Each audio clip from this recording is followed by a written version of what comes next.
Ya, baik. Sekarang dampak harta haram terhadap pribadi dan umat. Sekarang kalau kita memiliki harta haram, apa dampaknya? Nah, coba dibaca di poin 1.3 ya. Dampak harta haram terhadap pribadi dan umat.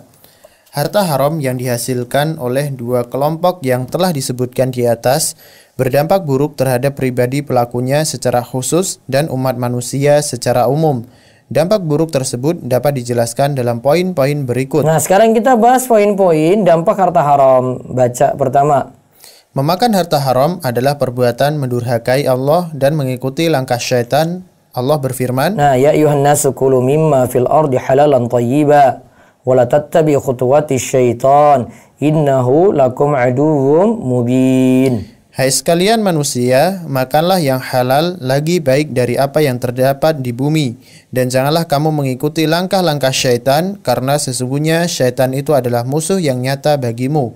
Al-Baqarah 168. Nah, lihat ya, kita simpulkan yang pertama, dampaknya adalah termasuk mendurhakai Allah dan mengikuti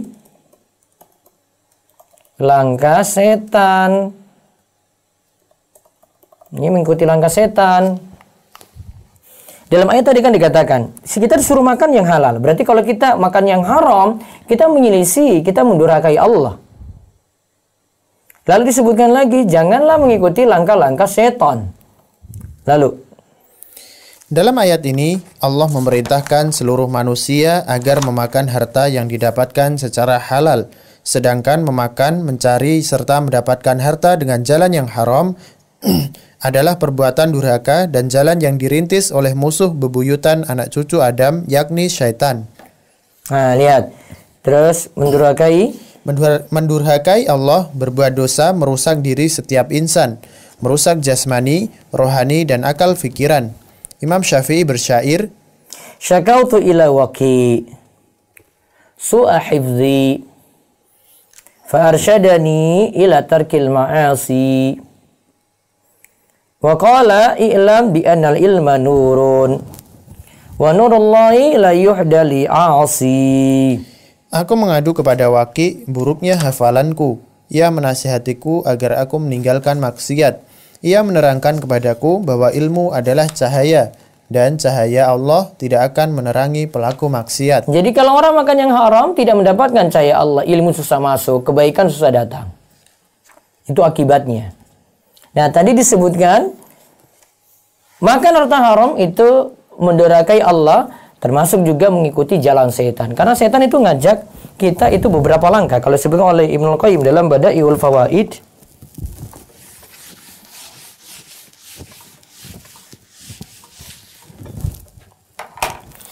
ada 6 langkah setan menyesatkan manusia.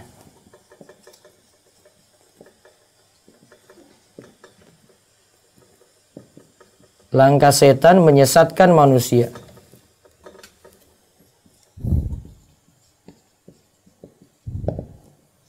Satu, setan ajak dulu ke perbuatan syirik. Syirik besar maupun syirik kecil. Ya. Jika setan berhasil, dia dapat jabatan tertinggi. Jika setan berhasil, dia dapat jabatan tertinggi dalam dunia setan, gitu. Yang kedua, setan akan mengajak, ini sebelum dosa besar ya, setan akan mengajak kepada bid'ah. Ya, setan akan mengajak pada bid'ah, amalan yang tidak ada tuntunan.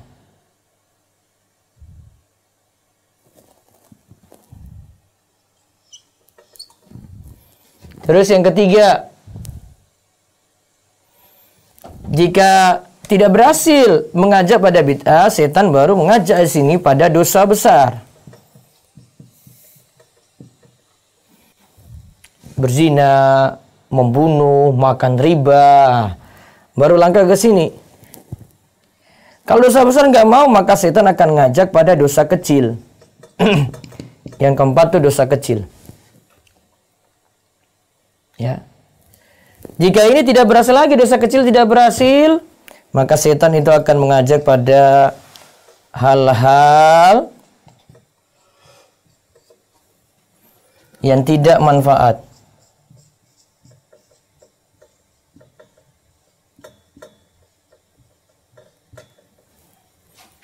Akan diajak pada hal-hal yang tidak manfaat. Min husni islamil mar'i tarkuhu ma la ya'ni. Karena Nabi SAW ingatkan tanda baiknya Islam, tinggalkan hal yang tidak manfaat.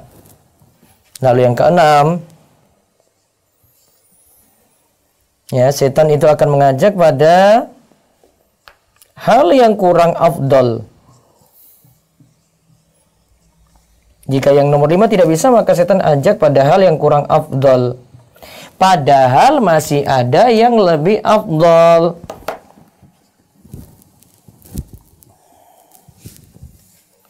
Mungkin simpel, setan ngajak, ini kayak pagi kayak gini dia bingung nih. Ini mau baca Quran dari setengah 6 sampai jam 7 atau ikuti majelis ilmu. Padahal dia bisa atur. Ya, ini ada majelis ilmu nih bertepatan. Nah, kalau dia pintar ngatur strategi, manage amal, dia akan pilih ya, majelis ilmu. Karena Al-Quran dia bisa baca nanti setelah itu. Nah, itu namanya memanage waktu, memanage amal. Jadi itu langkah-langkah setan ya. Ingat sekali lagi, langkah setan dalam menyesatkan manusia ada 6 langkah. Artinya kalau kita sebut langkah berarti satu langkah tidak berhasil, setan beralih kepada langkah yang lainnya. Satu tadi apa?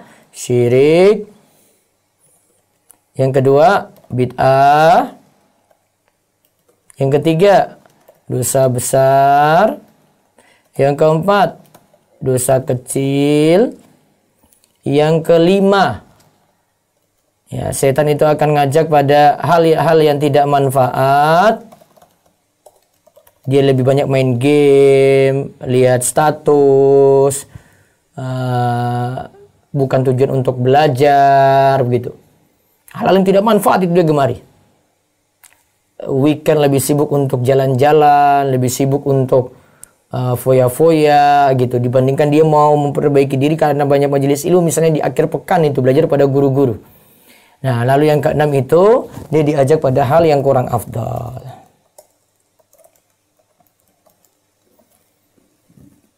Nah, sekarang kita lihat dampak yang kedua. Setelah Allah memerintahkan semua manusia agar mencari harta dengan cara yang halal, secara khusus Allah memerintahkan para rasul agar memakan harta dari yang halal saja.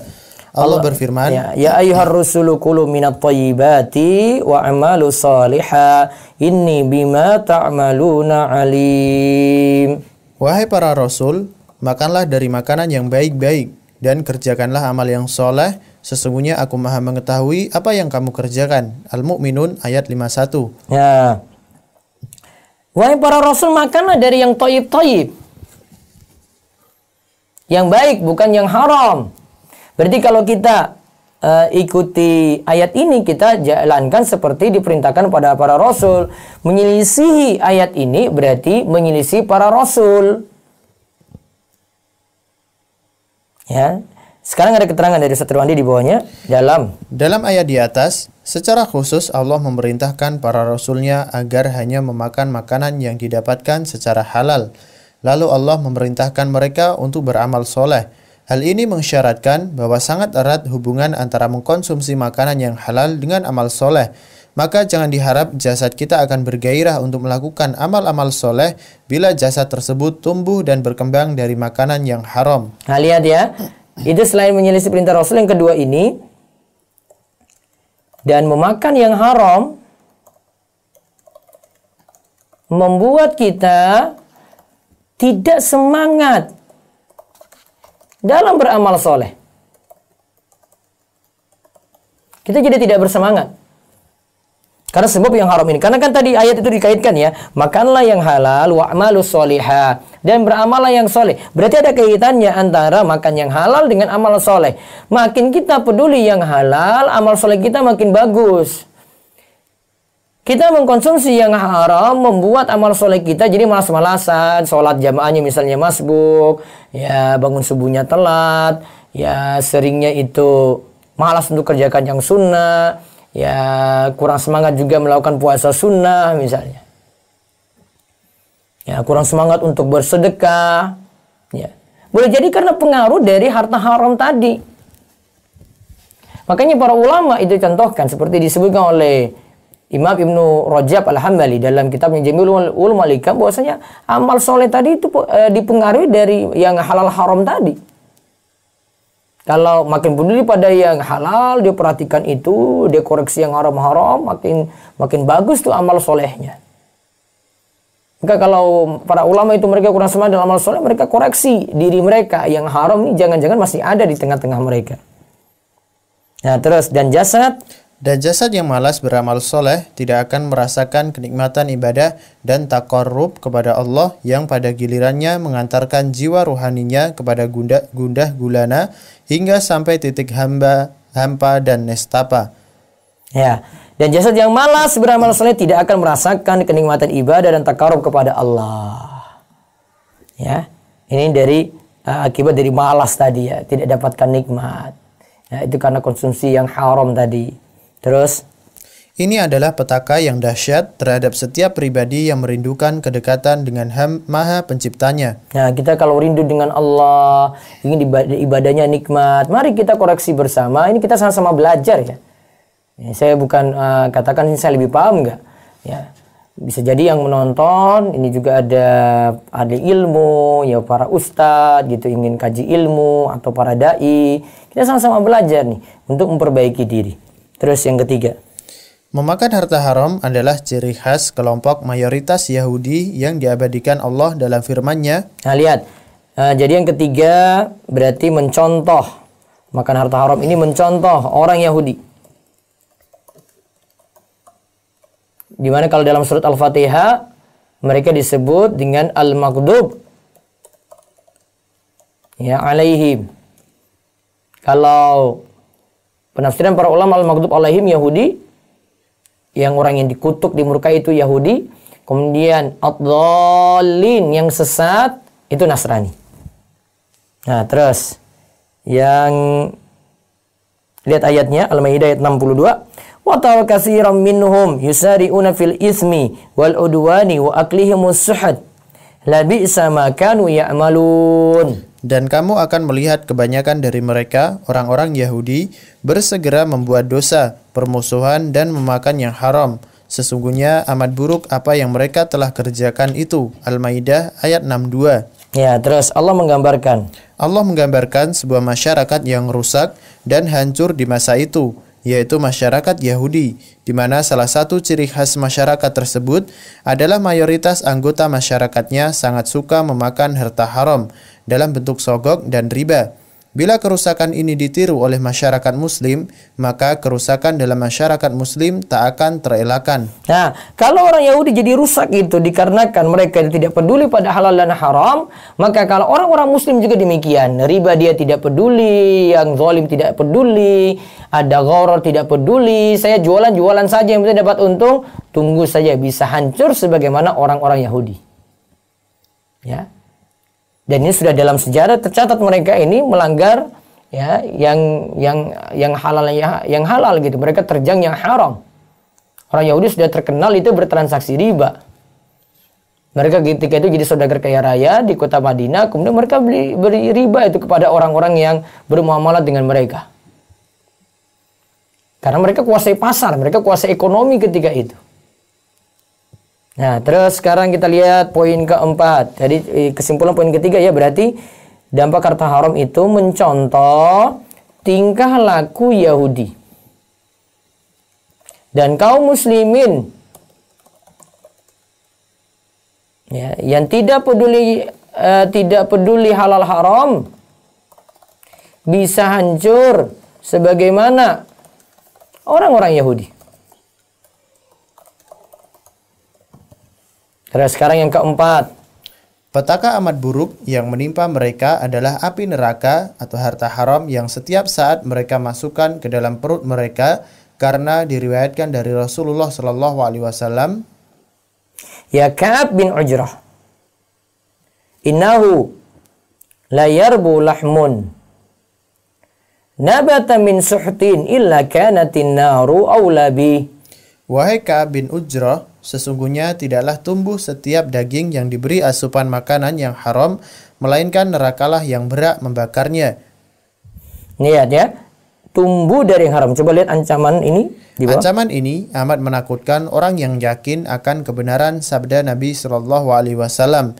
Tentu dia tidak akan berani mengambil sekecil apapun harta haram. Tentu dia tidak akan tega membawa secuil pun harta haram pulang ke rumahnya, lalu menyuapkannya ke mulut istri dan anak-anaknya, karena hakikatnya adalah api neraka yang diberikannya kepada mereka. Nah, berarti di sini setiap daging itu dalam tubuh kita ya, yang tumbuh dari yang haram, neraka lebih pantas untuknya.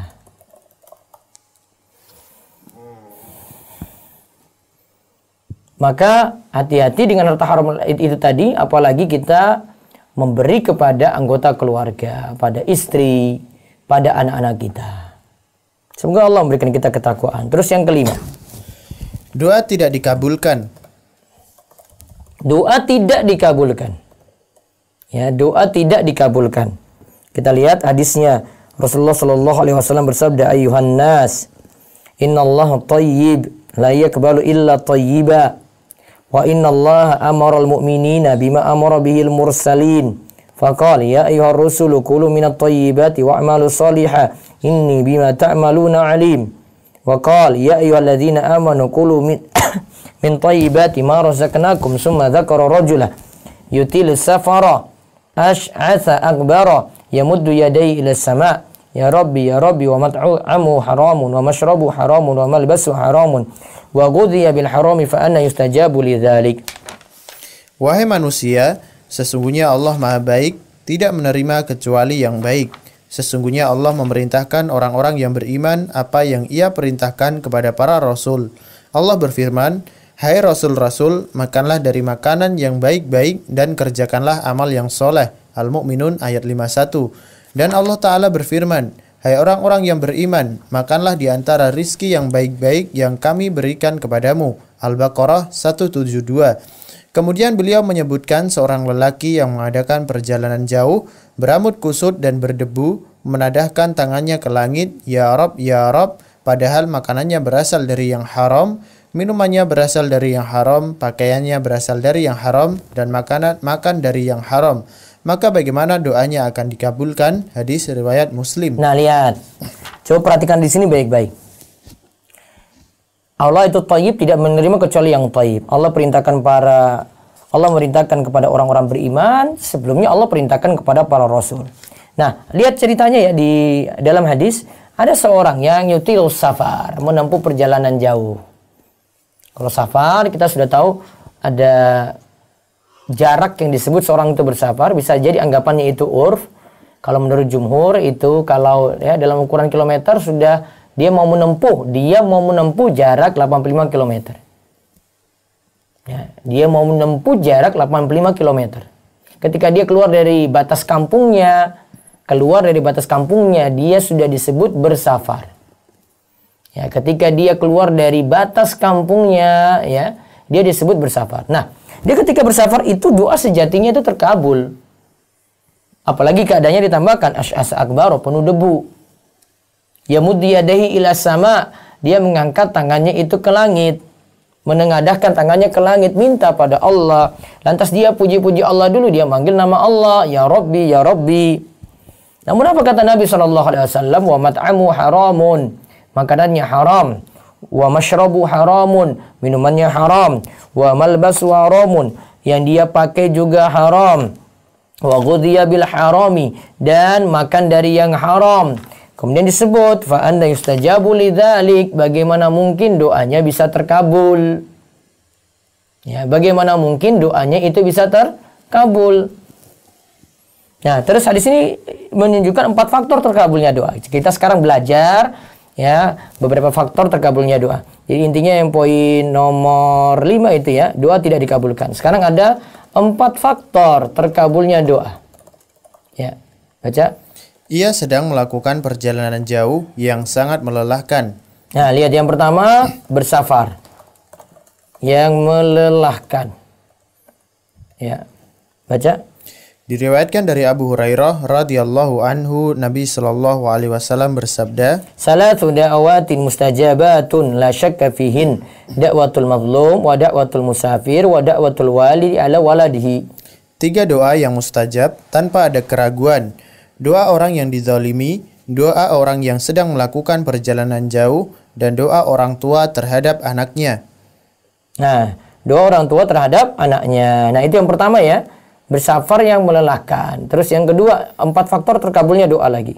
Ia sedang berpenampilan dengan rambut kusut dan pakaian berdebu. Ya, rambut kusut dan pakaian berdebu.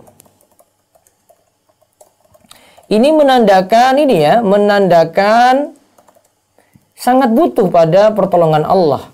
Itu menandakan sangat butuh pada pertolongan. Jadi pasti dia menunjukkan ya kerendahan dirinya ketika itu. Dia tundukkan dirinya, dia rendahkan dirinya. Terus Diriwayatkan dari Anas bin Malik radhiyallahu anhu, Nabi sallallahu alaihi wasallam bersabda, Kam min ash'atha akbara dhi timraini la yu'bau lahu law aksama 'ala Allahi la abarrahu. berapa banyak orang yang berambut kusut lagi berdebu, memakai kain yang lusuh, tidak diacuhkan, namun jika bersumpah atas nama Allah, niscaya Allah kabulkan. Namun jika dia itu bersumpah atas nama Allah, niscaya Allah akan kabulkan. Ya, terus.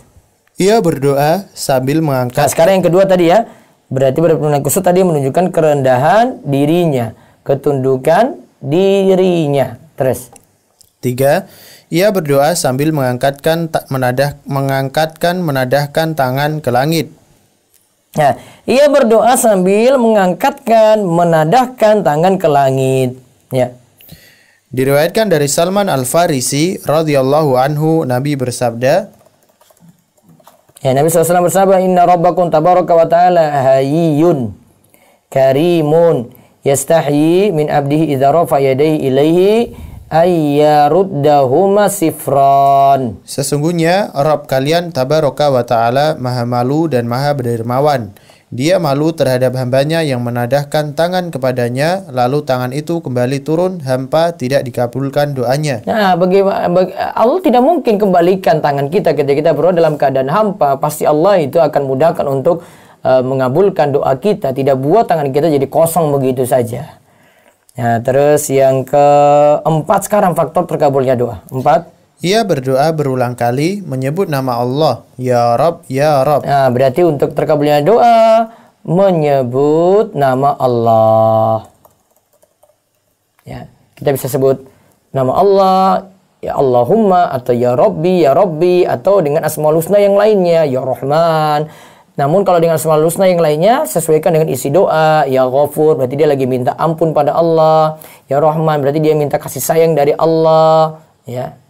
Ya Tawwab, ya Allah yang menerima taubat, berarti dia lagi memohon taubatnya diterima, minta pada Allah gitu. Jadi sesuaikan. Ya. Ketika menyebut nama Allah ini termasuk bentuk tawassul. Tawassul dengan menyebut nama Allah. Terus. 4 faktor dikabulkannya suatu doa yang dimiliki oleh orang yang disebutkan dalam hadis di atas tidak berarti sama sekali dikarenakan ia melakukan satu faktor ditolaknya doa, yaitu memakan dan memakai harta haram.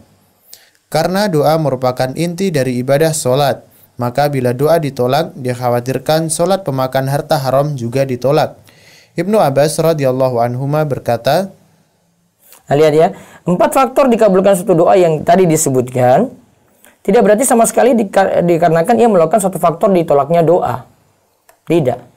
Namun karena yaitu makan dan namun satu faktor ditolaknya doa yaitu makan dan memakai harta haram.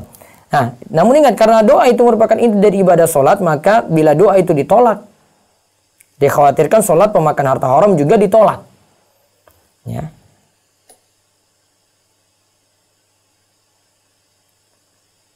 Jadi 4 tadi kan disebutkan. Jadi kenapa doanya tidak terkabul? Bukan karena 4 ini, namun ada faktor lainnya, itu apa? Makan yang haram tadi. Nah, bahkan sini kata Ustaz Irwandi, untuk doa itu bisa jadi tidak diterima atau ditolak tadi. Sholat juga demikian. Karena Ibnu Abbas katakan, la yaqbalullahu sholata imri'in fi jawfi haramun. Allah tidak menerima sholat seorang yang di dalam perutnya ada makanan haram. Nah, Allah tidak menerima sholat seorang yang di dalam perutnya ada yang haram. Bisa jadi juga sholatnya. Terus, selain dikhawatirkan sholatnya tidak diterima, amal ibadah pokok yang lain juga tidak diterima. Sedekah dan zakatnya tidak diterima. Nabi bersabda, nah lihat ya, selain sholat tidak diterima, sedekah dan zakatnya juga demikian. La yaqbalullahu sholatan illa bituhurin wa la yaqbalu shadaqatan min ghululin. Allah tidak menerima sholat tanpa bersuci terlebih dahulu, dan Allah juga tidak menerima sedekah dari harta haram. Ya, terus lihat ya, Allah tidak menerima sholat tanpa bersuci terlebih dahulu, dan Allah juga tidak menerima sedekah dari harta haram. Lalu, haji dan umrah dengan harta haram juga khawatir tidak akan diterima oleh Allah. nah, haji dan umrah dengan harta haram juga khawatir tidak akan diterima oleh Allah. Ini di dalam buku ini disinggung nanti oleh Ustaz Irwandi ketika bahas dana talangan haji. Ya. Dana talangan haji. Karena di situ dia memanfaatkan riba untuk berangkat haji. Dia minta ditalangin dulu, nanti dia ganti utang ini dengan bayar lebih. Maka dikhawatirkan tadi ini juga khawatir tidak akan diterima oleh Allah haji dan umrohnya. Dia diriwayatkan oleh Tabrani. Rasulullah sallallahu alaihi wasallam bersabda, "Idza kharaja rajulu hajjan bi nafaqatin thayyibatin wa wada'a rijlahu fil gharzi, fanada labbaik Allahumma labbaik, nadahu munadi minas sama'i labbaik wa sa'daik. Naduka halalun wa rahiylatuka halalun wa hajjuka mabrurun ghairu ma'dhurin. Wa idza kharaja bi nafaqatil khabisati fa wada'a rijlahu fil gharzi, fanada labbaik, nadahu munadi minas sama' la labbaik wa la sa'daik. Zaduka haramun wa nafaqatuka haramun wa hajjuka ghairu mabrurin." Apabila seorang berangkat untuk menunaikan ibadah haji dengan harta yang halal, saat dia menginjakkan kakinya ke atas kendaraan, ia menyeru, "Labbaik Allahumma labbaik." Maka ada yang menyeru dari langit, "Diterima hajimu dan engkau berbahagia. Bekalmu berasal dari harta halal, kendaraanmu dibeli dari harta halal, dan hajimu mabrur dan diterima." Hajinya mabrur diterima karena tadi yang halal ya dia tempuh ya, harta halal yang dia gunakan. Terus, dan apabila ia berangkat dengan harta haram, saat dia menginjakkan kakinya ke atas kendaraan, ia menyeru, "Labbaik Allahumma labbaik." Maka ada yang menyeru dari langit, "Tidak diterima kedatanganmu, dan engkau tidak mendapatkan kebahagiaan. Bekalmu berasal dari harta haram, biaya hajimu dari harta haram, dan hajimu tidak mabrur." nah lihat ya, tidak diterima kedatanganmu dan engkau tidak mendapatkan kebahagiaan. Bekalmu berasal dari harta haram, biaya hajimu dari harta haram, dan hajimu tidak mabrur. Hadis riwayat Tabrani di sini dinukil oleh Syekh Ibnu Baz dalam bukunya dan beliau menyetujuinya. Terus, Al-Ghazali, kita lihat perkataan Imam Al-Ghazali. Al-Ghazali berkata dan dinukil oleh An-Nawawi serta menyatakan bahwa itu merupakan pendapat ulama Syafi'iyah. Barang siapa yang hanya memegang harta haram, maka ia tidak ada kewajiban berhaji, tidak ada kewajiban membayar kafarat karena ia dianggap tidak memiliki harta. Tidak wajib zakat karena zakat dikeluarkan dari 1/40 harta. Sedangkan pemegang harta haram wajib mengeluarkan seluruh harta haram dengan cara dikembalikan kepada pemiliknya jika diketahui keberadaannya atau dibagikan kepada fakir miskin jika pemiliknya tidak diketahui. Jadi barang siapa yang punya harta haram, maka ia tidak ada kewajiban berhaji. Tidak ada kewajiban membayar kafarat karena ia dianggap tidak memiliki harta. Dia tidak wajib zakat karena zakat dikeluarkan dari 1/40 harta, tentu yang halal. Sedangkan pemegang harta haram wajib mengeluarkan seluruh hartanya. Harta haram dikeluarkan dengan cara dikembalikan kepada pemiliknya jika diketahui keberadaannya atau dikasihkan pada fakir miskin jika pemiliknya tidak diketahui. Namun dalam buku ini ya, nanti Ustaz Irwandi akan sebutkan juga di bahasan-bahasan terakhir, kalau dia bekerja haram terus punya penghasilan dari situ saja, Dia tobat nih sekarang nih. Kalau hartanya itu semua dikeluarkan, nih haram semua dikeluarkan, ini sudah jatuh miskin. Dia nggak punya apa-apa di situ. Oh, berarti dia cuma bisa manfaatkan dari harta itu saja. Kewajibannya bertobat pada Allah. Nah, terus yang keenam. Harta haram adalah penyebab kehinaan, kemunduran, serta kenistaan umat Islam saat ini. Ya. Jadi kalau yang kelima tadi kita lihat, bahaya sekali ya. Doa tidak dikabulkan, bisa jadi, dan ibadah lain tidak diterima. Ibadah lain tidak diterima. Tadi sudah disebutkan sholat, zakat, sedekah, haji, dan umroh. Ya. Terus sekarang kita lihat yang keenam. Harta haram adalah penyebab kehinaan, kemunduran, serta kenistaan umat Islam saat ini. Mereka akan terus mundur. Ya, jika terus mempelajari, jika terus mengkonsumsi yang haram atau masih memiliki harta haram. Rasulullah sallallahu alaihi wasallam bersabda, "Idza tabayatum bil 'aina wa akhadhtum asnabal baqari wa raditum bi zar'i wa taraktumul jihad, sallallahu alaikum dzullan la yanzi hatta tarji'u ila dinikum." Bila kalian melakukan transaksi ribawi, tunduk dengan harta kekayaan, hewan ternak, mengagungkan tanaman, dan meninggalkan jihad, niscaya Allah timpakan kepada kalian kehinaan yang tidak akan dijauhkan dari kalian hingga kalian kembali kepada syariat Allah dalam seluruh aspek kehidupan kalian. Nah, hadis riwayat Abu Daud disahihkan oleh Al-Albani. Lihat, jika kalian itu melakukan transaksi ainah.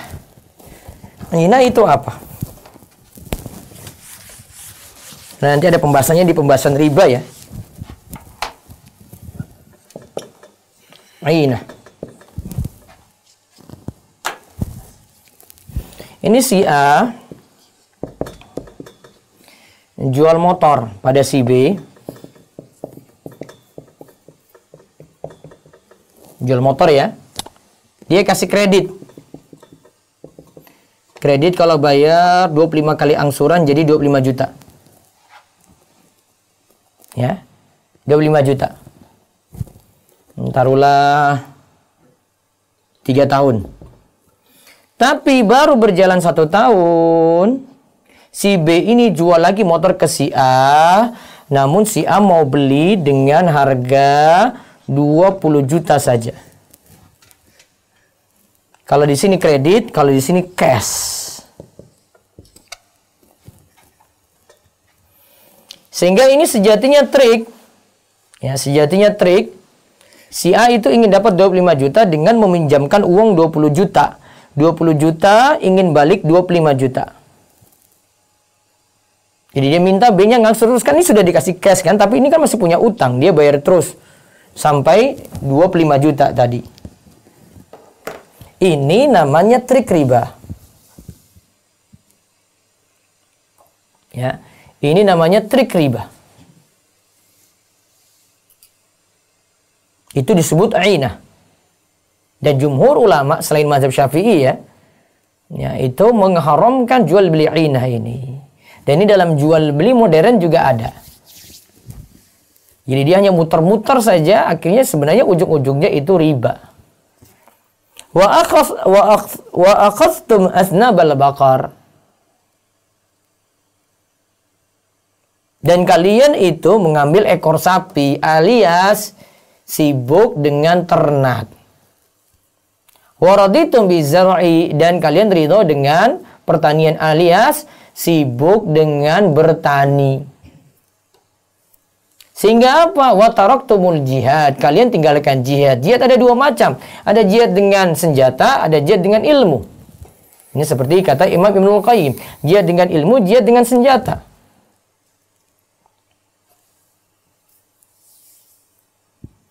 Kemudian, sallallahu alaikum dzullan. Allah akan timpakan bagi kalian itu dzullan, kehinaan. La yanzi'uhu hatta tarji'u ila dinikum. Itu tidak akan, kehinaan ini, dzullan ini, kehinaan ini tidak akan dilepaskan dari kalian. Kemunduran, kemerosotan, ketertinggalan, kemiskinan tidak akan dihilangkan dari kalian sampai kalian mau kembali kepada Islam yang benar. Islam yang benar bagaimana? Ya mau peduli halal haram. Jika sibuk terus dengan dunia tadi, riba diterjang, sibuk dengan ternak, sibuk dengan pertanian, maka kita umat Islam akan terus mundur. Maka kemajuan itu cuma dua kemungkinan saja. Kemajuan ya manusia di dunia ini cuma dua kemudian. Makin taat pada Allah atau makin kufur pada Allah. Tinggal kita mau menaruh pilihan yang mana. Mengambil pilihan yang mana.